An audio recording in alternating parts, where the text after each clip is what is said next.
As an advocate of truth, you know that women shouldn't have to share locker rooms with men. Women shouldn't have to compete against male athletes, and they shouldn't be punished for speaking the truth. But across America, that's exactly what's happening. Men are being allowed to compete in women's sports, robbing girls of scholarships, medals, titles, and safety. Now, the U.S. Supreme Court has heard two cases, West Virginia versus BPJ and Little v. Haycox. That happened on January 13th. That could decide the future of women's sports nationwide. This could be a watershed moment in the fight to protect biological reality and fairness. Alliance Defending Freedom needs your voice today. Visit joinadf.com/Hanson or text Hanson to 83848 to add your name to their declaration and side with truth and fairness. That's joinadf.com/Hanson or text Hanson to 83848. What starts in women's sports spreads to schools, medicine, and parental rights. This is our moment to push back. Stand with Alliance Defending Freedom today. Hello, this is Victor Davis Hanson for the Daily Signal.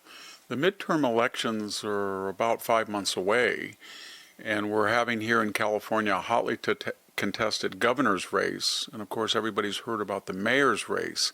They all have something in common if we examine them.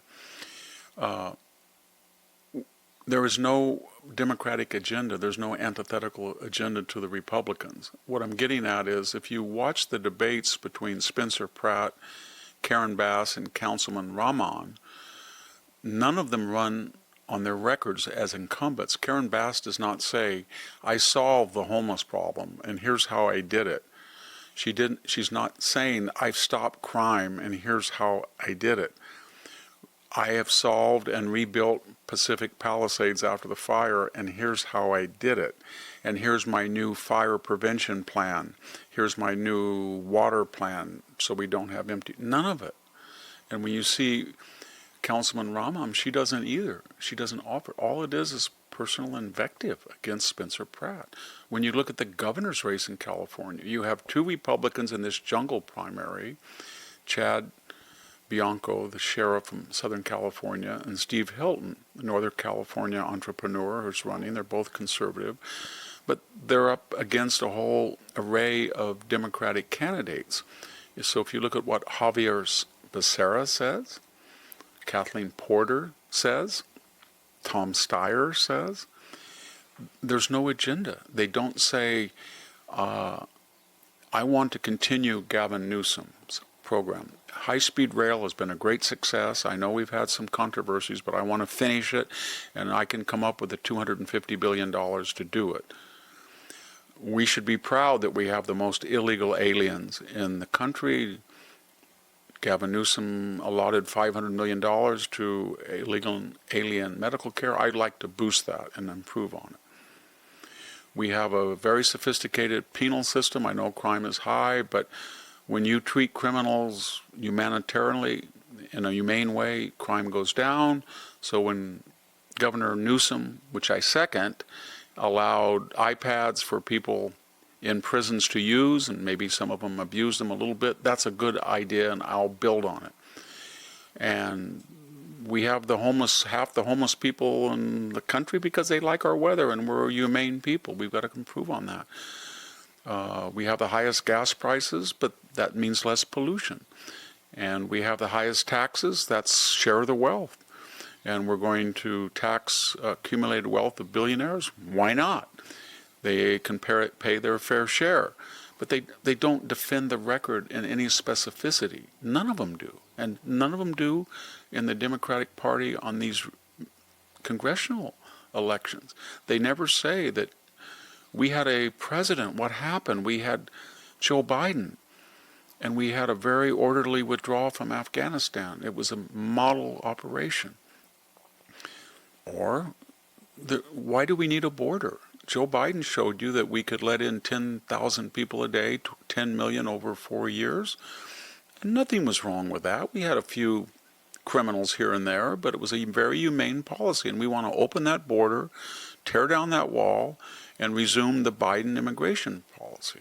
Now, as far as crime, why would we want to be punitive? Some people, they commit violent crimes, but they have to come up with cash to get out of jail. We got rid of cash bail because society is guilty, not the criminal.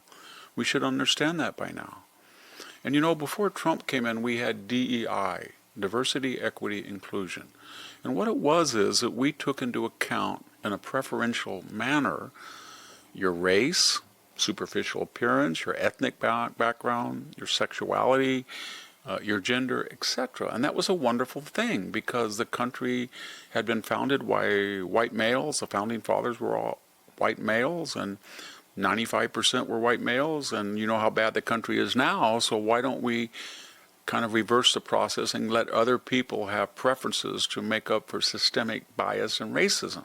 So we want more DEI. That's what we're going to do if you elect us. Now, there's been a lot of attack on government, Doge, etc. But whatever you say about the fraud in Minnesota, or the fraud in California, or the fraud in Chicago, notice that a lot of the people who are allegedly committing it are people of color. So this is a right-wing racist campaign. But more importantly, even if it wasn't DEI, what is so wrong with taking government money from wealthy people, taxing it, and then spreading it around? Do we really care if somebody is on electric banking transfer or food stamp card and he has 2 or 3 of them? He's in need. He's not a billionaire like Ken Griffith. Here's what I'm getting at. They don't take the Biden record or the Obama record and defend it. They don't give specific anecdotes to the Republicans so that they can win. So what do? When you listen to these debates, you look at these congressional races, they say the following: Donald Trump, Donald Trump, Donald Trump. We are not Donald Trump. Donald Trump is a Nazi. No, he's a fascist. No, he's an Epstein molester. No, he's a pedophile. No, he's a rapist. No, he's a terrorist. That's about all they have. And to the degree they do get specific, they call people fascist and Nazis. Why do they do that? They do that because they know the agenda was not popular with the American people. And so their agenda is not going to be defended. And they know that Donald Trump is a counter-revolutionary. He's doing things that shaking up the United States that we haven't seen in 100 years, and that offends a lot of entrenched interest. And so they think by just saying Donald Trump, Donald Trump, Donald Trump, fascist, fascist, Nazi, they can get that message across.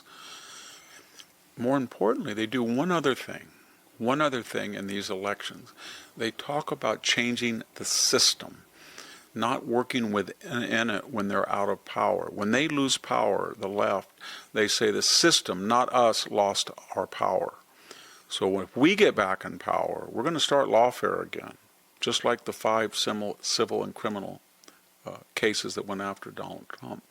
You know what else we're going to do? We're going to pack the court. We're going to get 15 justices to nullify the 169, since 1869, 9 justice court. We're going to get rid of the Electoral College through the National Voter Compact.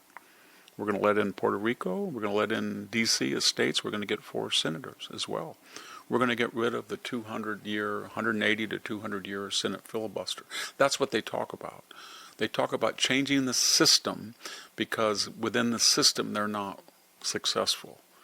So we have not heard agendas that are positive, that counter the Republican agenda. This is not the party of JFK or Bill Clinton. This is something very different. This is a revolutionary socialist agenda that wants to change fundamentally the United States. It's what Barack Obama said he wanted to do, but he didn't yet have the power to do so, and now they want to reify that radical socialist agenda.